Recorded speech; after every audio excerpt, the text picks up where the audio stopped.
It is the longest international border in the world, 5,500 miles separating the United States with Canada, twice as long as our border with Mexico, but with far fewer patrol agents than our southern border, around 2,000 compared with almost 20,000. So is our border with Canada vulnerable? Depends on who you ask and where you ask it. In this small Vermont town, the border goes right through it. It shares more than just a border, because the border goes right through the library, which is also home to an opera house.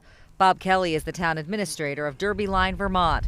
Population, less than 5,000. It just happens to be that the stage is on the Canadian side, so the performance is being done in Canada, and most of the seats are on the U.S. side. So you're in the United States watching a performance in Canada.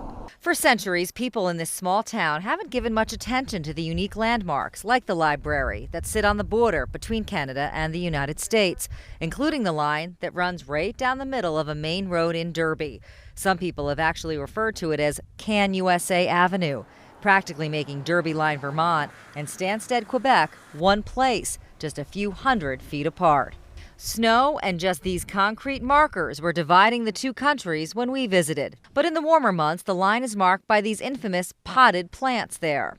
Kelly grew up in Derby Line and says he's seen a significant increase in policing at the port of entry near Interstate 91, half a mile away, that started after 9/11. Scrutiny coming across the border is greatly increased. When we were kids, you'd just ride your bikes across the road down any of the streets. And today he says there's still that similar sense of calm and camaraderie for the most part. I mean, they still cooperate with each other.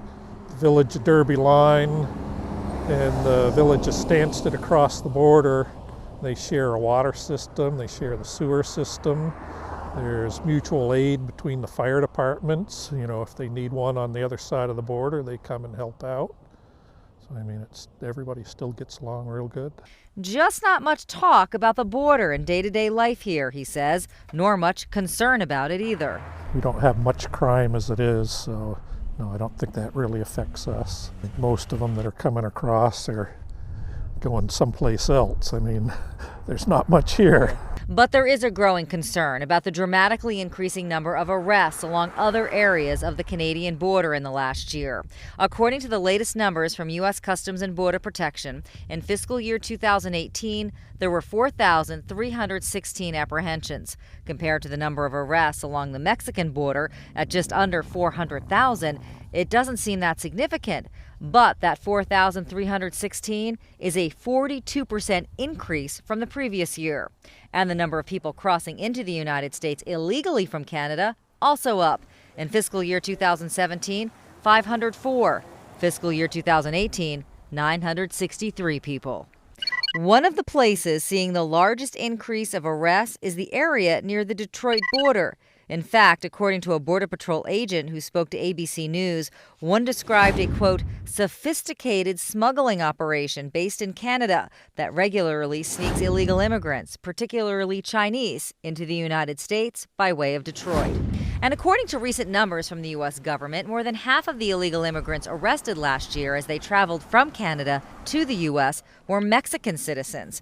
Kelly says everyone's aware the border is under constant surveillance. You'll hear helicopters flying the border, and I'm sure they got cameras at strategic places. Well, my perspective is I guarantee they'll start closing down some of these borders. But still, they consider their Canadian neighbors to be like extended family and view the situation along the U.S.-Mexico border as completely different from what they're experiencing. Oh, it's night and day. You know, you see down there and it's more I don't know, like maybe hardcore, as you would say. And over here it's more friendly, I feel. And, you know, it's all family oriented. We'd go over there, we share like the hockey rinks over there and stuff, and they come over here and share our stuff. And it's different. But residents of Derby anticipate more change, more heightened security to come. Derby's town administrator hopes that won't mean brick and mortar. There's no need for a wall like they're talking about on the Mexican border, at least that's my opinion. It really is amazing just to hear the difference of what's going on up there at the Canadian-U.S. border, you know, compared to down here. It really sounds like the complete opposite. And when the answer seems to be a potted plant about that high, it is very, very surprising.